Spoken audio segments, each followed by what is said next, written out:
Hey, good evening. Tonight we're going to be talking about the professional learning project. There are two parts to this project. We have the leading professional learning proposal, which is 10% of your grade, and then the executive summary part, which is 20% of your grade.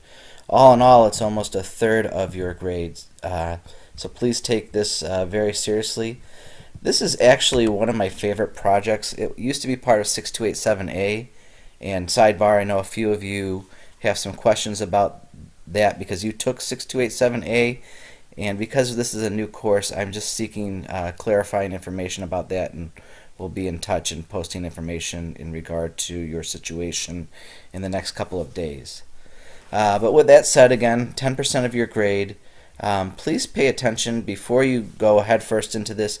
Make sure that you look over the NELP standards 1.2, 2.1, 7.2, 7.3. Just as we ask kids and teachers to have learning targets when they're teaching and learning or learning and teaching, the same applies to us as well.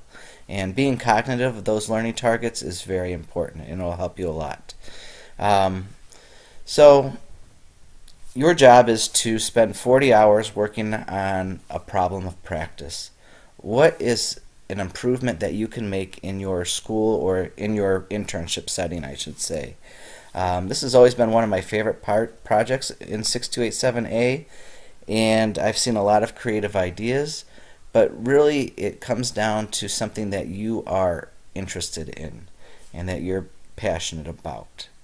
Um, you can do things about in regard to maybe professional development in a particular area. You'll want it to be specific, perhaps around maybe blended learning or a math strategy, a literacy strategy, a scheduling problem. I was just visiting a school in Frederick County,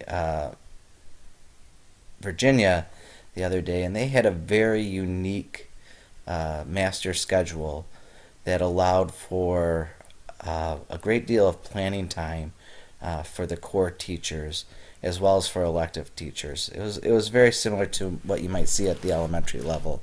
Um, but anyways, something around that. If you're having trouble, don't hesitate to ask your mentor or supervisor. They probably have some good ideas for you. And then if you're still having trouble, don't hesitate to ask me and we can bounce some things back and forth. With the proposal, just make sure that you look at the documents that are in Blackboard. You're going to want to pay special attention to the proposal heading.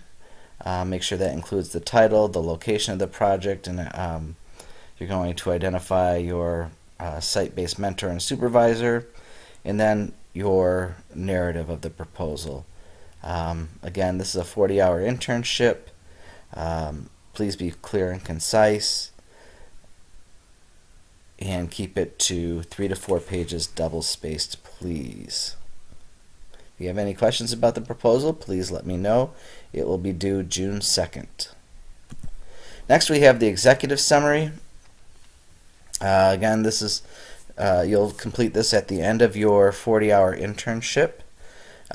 It's not to exceed 3 pages, and as you can see, double spaced in APA format.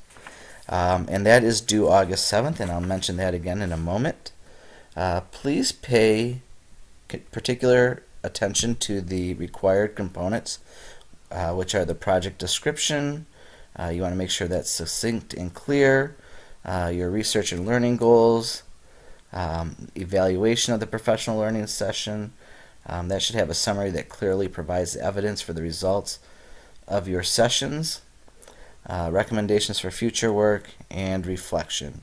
And lastly, just a reminder that is due August 7th. If you have any questions, please let me know. Otherwise, I look forward to posting to you again in the next couple of days, and I also look forward to reading more of your bio sketches. Have a great evening.